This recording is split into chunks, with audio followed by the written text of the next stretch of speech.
जय गुरुदेव, जय जिनेंद्र। कैसे हैं आप सब? आरज़ू ख्वाहिश में स्वागत है आप सभी का। दीपावली का त्यौहार आ गया है, तो समय ना गवाते हुए जल्दी से वीडियो स्टार्ट कर लेते हैं। देखिए, दिवाली का त्यौहार हमारे हिंदू धर्म में बहुत ही खास और सबसे बड़ा त्यौहार माना जाता है। इस साल दीपावली 14 नवंबर को मनाई जाएगी। इस बार तिथियों के बड़े उलटफेर होने के कारण सभी बहुत परेशान हैं कि आखिर दिवाली किस दिन मनाई जाए, जो भी उपाय करने हैं कब किए जाएं। 5 दिवसीय यह त्यौहार इस बार 5 दिन का ना होकर 4 ही दिन का मनाया जा रहा है। क्यों? क्योंकि तिथियों का इतना उलटफेर, इतनी उलझन हो रखी है कि एक दिन कम हो गया है। आइए जान लेते हैं सबसे पहले कि कब है अमावस, किस रात्रि को मनाई जाएगी दिवाली, कब होगा महालक्ष्मी पूजन और कब है सभी शुभ स्थिर मुहूर्त। देखिए, सबसे पहले तो आपको ये बता दूं कि इस 14 नवंबर को 6 मुहूर्त एक समय में और 3 मुहूर्त एक समय में बन रहे हैं और ये दोनों ही समय जो हैं बहुत ही शुभ हैं। इसके साथ साथ आपको एक चीज़ और बता दूं कि 14 नवंबर को सर्वार्थ सिद्धि योग भी बन रहा है। इसके बारे में भी आपको आगे डिटेल में बताऊंगी, तो वीडियो के साथ एंड तक बने रहिएगा। तो चलिए आगे बढ़ते हैं। सबसे पहले आपको ये बता दूं कि अमावस्या कब लग रही है और कब उतरेगी और बाकी के क्या मुहूर्त हैं। अमावस्या लग रही है 14 नवंबर की दोपहर को 2:18 से 15 नवंबर की सुबह 7:37 तक।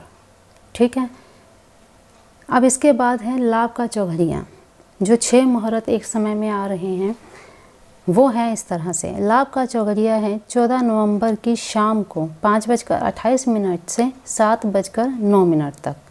इसके बाद है प्रदोष काल। प्रदोष काल है शाम को ही 5:28 से 8:09 तक, शाम को ही। ठीक है।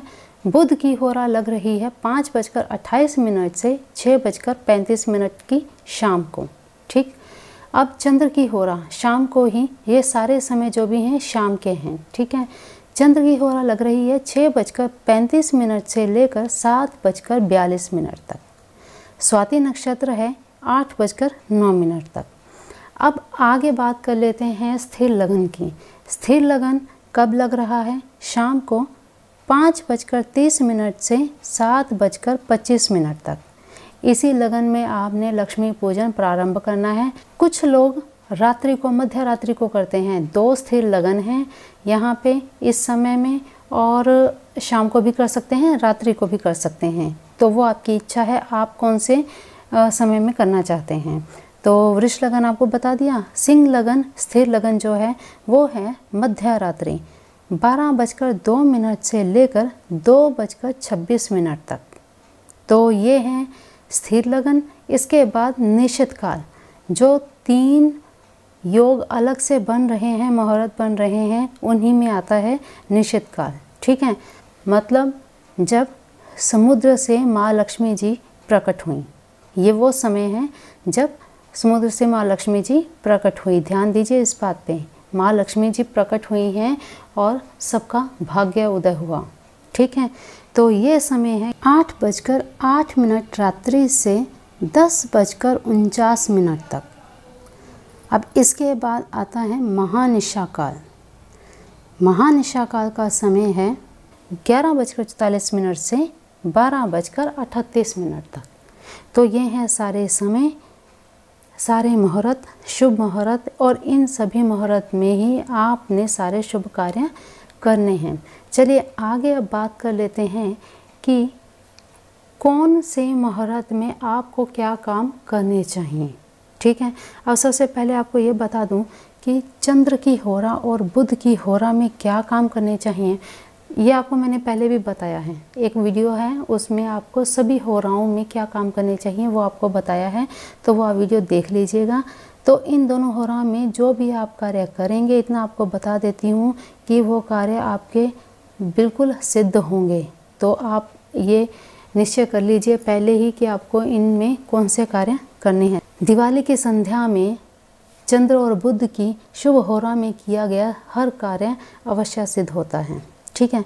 अब देखिए लक्ष्मी पूजन का समय, लक्ष्मी पूजन के 2 समय आपको बताए हैं जो स्थिर लगन हैं, तो उन लगन में आपको कार्य करने चाहिए।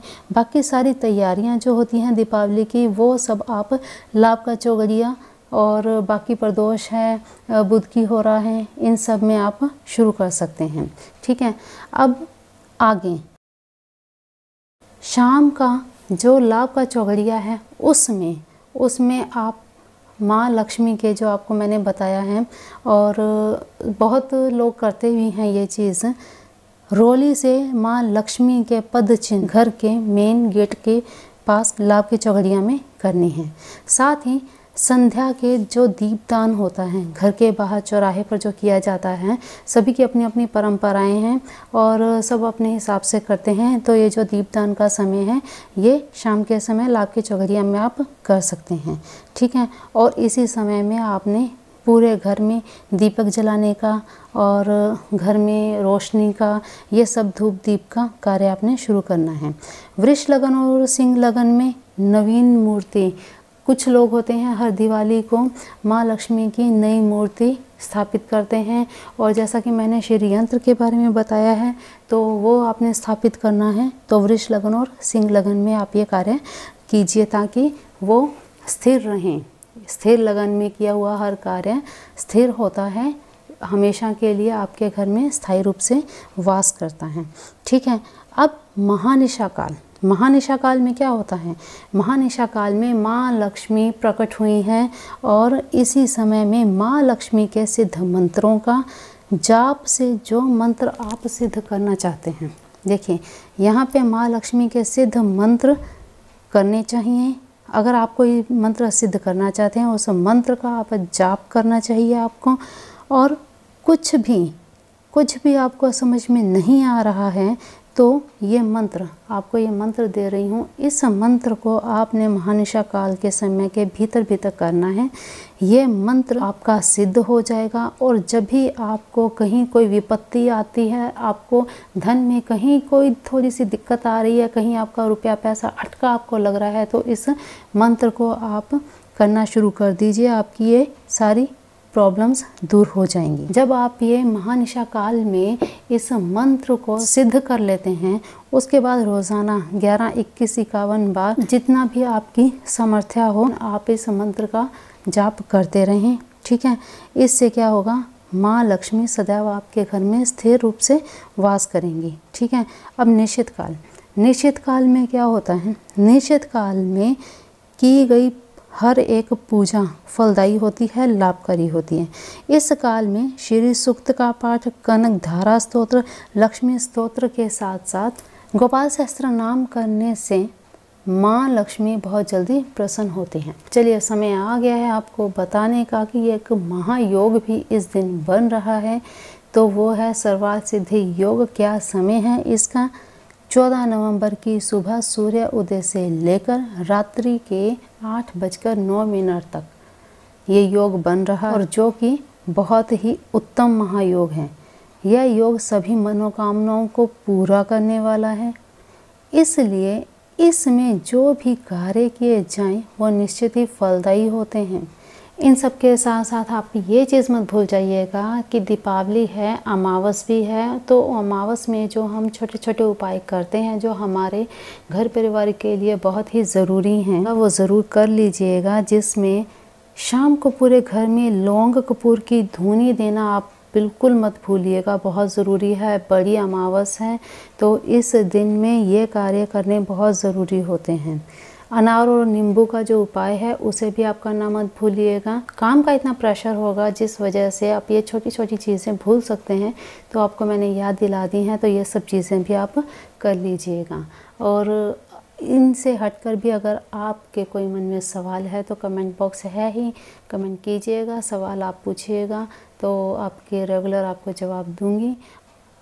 हाँ, इसके साथ साथ एक चीज़ और है, मुझसे कांटेक्ट करने के लिए फेसबुक और इंस्टाग्राम की आईडी डिस्क्रिप्शन में दे रखी है, ज़रूर वहाँ से फॉलो कर लीजिए और जो भी आपके मन में सवाल होंगे वहाँ पे आप इनबॉक्स कर सकते हैं और इसी तरह से जुड़े रहिए। अच्छी अच्छी इन्फॉर्मेशन पाते रहिए और चैनल को सब्सक्राइब करके बेल आइकन जरूर प्रेस कर लीजिए इसी तरह की वीडियोस को पाने के लिए। और अपने दोस्तों रिश्तेदारों में भी इसको शेयर कीजिए ताकि उनको भी पूरा लाभ मिल सके। तो आपकी दिवाली बहुत शुभ हो, आपकी सभी इच्छाएं मनोकामनाएं पूरी हों और अपना ध्यान रखिए, मस्त रहिए, स्वस्थ रहिए। जय गुरुदेव, जय जिनेंद्र।